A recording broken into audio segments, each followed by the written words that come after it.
बता दें कि दिल्ली दंगों को लेकर के सुप्रीम कोर्ट में अब दिल्ली पुलिस का एक बड़ा स्टेटमेंट सामने आ चुका है और साथ ही बताया गया कि बाबरी मस्जिद के नाम पर भड़काने की कोशिश की जा रही थी। ये पुलिस की ओर से दावा किया गया है, मुसलमानों को भड़काने की कोशिश थी। पुलिस ने दावा किया शर्जील ने सत्ता परिवर्तन की साजिश को अंजाम दिया था और उसी ने इस साजिश को रचा था। तो फिलहाल 2020 के दिल्ली दंगों में आरोपी शर्जील इमाम है और ऐसे में अब ये बड़ी खबर सामने आई है। 2020 के दिल्ली दंगों में आरोपी है शर्जील इमाम। तो फिलहाल बाबरी मस्जिद के नाम पर लोगों को भड़काने की कोशिश की जा रही थी। ये दिल्ली दंगों को लेकर के बड़ी खबर सामने आई है।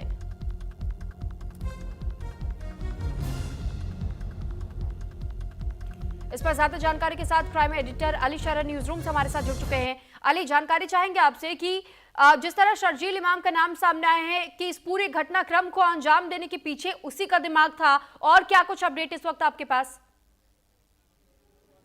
देखिए, बिल्कुल सुरभि, दिल्ली दंगों में ये मुख्य आरोपी के तौर में अभी तक जेल में हैं। लगातार इनकी ये जो परिवार वाले हैं अपने अधिवक्ता के माध्यम से सुप्रीम कोर्ट में जमानत याचिका लगाएं, जिसकी सुनवाई पहले भी हुई थी, जिसके बाद फैसला सुरक्षित रख लिया गया था। आज फिर सुनवाई हुई है। तो आज जो सुनवाई में दिल्ली पुलिस ने अपने तर्क रखे हैं वो बेहद चौंकाने वाले इसलिए हैं क्योंकि दिल्ली में पूरे परिवर्तन की तैयारी की गई थी, यानी सत्ता परिवर्तन करना था देश भर के अंदर। उसी के चलते ये दंगे शुरू किए गए थे और बाबरी मस्जिद के नाम पर लोगों को भड़काया जा रहा था, गुमराह किया जा रहा था। कि साफ तौर पे तर्क रखे हैं। साथ के साथ ये भी तर्क रखा है कि पढ़े लिखे ज्यादा आतंकी खतरनाक होते हैं। जैसे कि अभी हाल ही में उमर डॉक्टर ने जो ब्लास्ट किया है, उसी के मद्देनजर ये पूरी टिप्पणी रखी गई दिल्ली पुलिस की तरफ से। ये ज़रूर कहा जा सकता है कि पहले भी जमानत याचिका लगाई गई हैं। आज फिर तमाम दिल्ली दंगों के जो भी आरोपी हैं उनकी सभी की जमानत याचिका पर सुनवाई जारी है। लेकिन जिस तरह से कोर्ट में मजबूती से पक्ष रखा जा रहा है, उसके बाद सारी चीज़ें साफ हो रही हैं क्योंकि दिल्ली पुलिस के तरफ से जो अधिवक्ता हैं उन्होंने साफ किया है कि इनको जमानत देने का मतलब है कि दिल्ली नहीं बल्कि देश में एक बार फिर दंगे झोंकना और देश में फिर एक बड़ा कत्लेआम करना। तो ऐसे में साफ तौर पर न्यायाधीश को समझना होगा, जानना होगा कि अगर इनको जमानत दे दी जाती है तो फिर ये राजनीति करेंगे, दंगे कराएंगे और दिल्ली नहीं बल्कि देश भर को एक बार फिर दहशत में लाने की कोशिश करेंगे।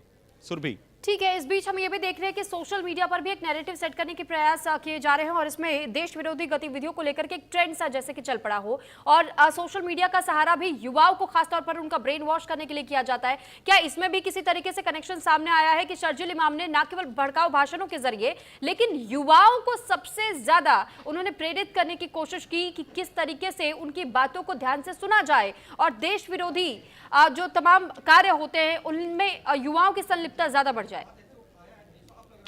देखिए, बिल्कुल सुरभि, दिल्ली दंगों से पहले भी शर्जील इमाम और उमर खालिद के तमाम वीडियो सोशल मीडिया पर वायरल हुए, जिसके बाद वो मुस्लिम बाहुल्य क्षेत्रों में लगातार यही गुहार लगाते थे कि अगर भारत में आपको रहना है तो अपना अधिकार छीनना होगा। साफ तौर पर भड़काना, दंगे जैसी स्थिति पैदा करना, ये इन पे आरोप है। इसी के चलते इनकी जमानत याचिका लगातार सुनवाई चल रही है और एक बार फिर इनकी सुनवाई के दौरान दिल्ली पुलिस ने मजबूती से अपना पक्ष रखा है, जिसमें साफ किया है कि अगर इनको छोड़ना गया तो बेहद खतरनाक साबित हो सकता है क्योंकि पढ़े लिखे आतंकवादी ज्यादा खतरनाक साबित हो रहे हैं। ठीक है, वहीं कोर्ट की ओर से क्या अभी फैसले का इंतजार करना होगा और इसके साथ ही शर्जील इमाम के पास अब और अगला कदम क्या बचता है? कोई ऑप्शन और रह जाता है उसके पास?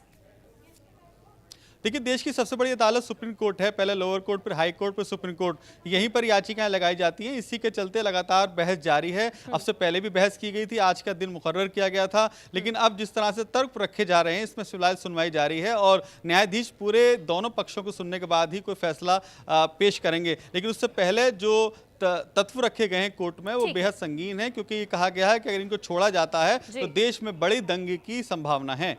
ठीक है अली, बहुत धन्यवाद आपका तमाम जानकारी हम तक पहुंचाने के लिए। तो वही देखिए, अब खबरों में आगे बढ़ते हुए बात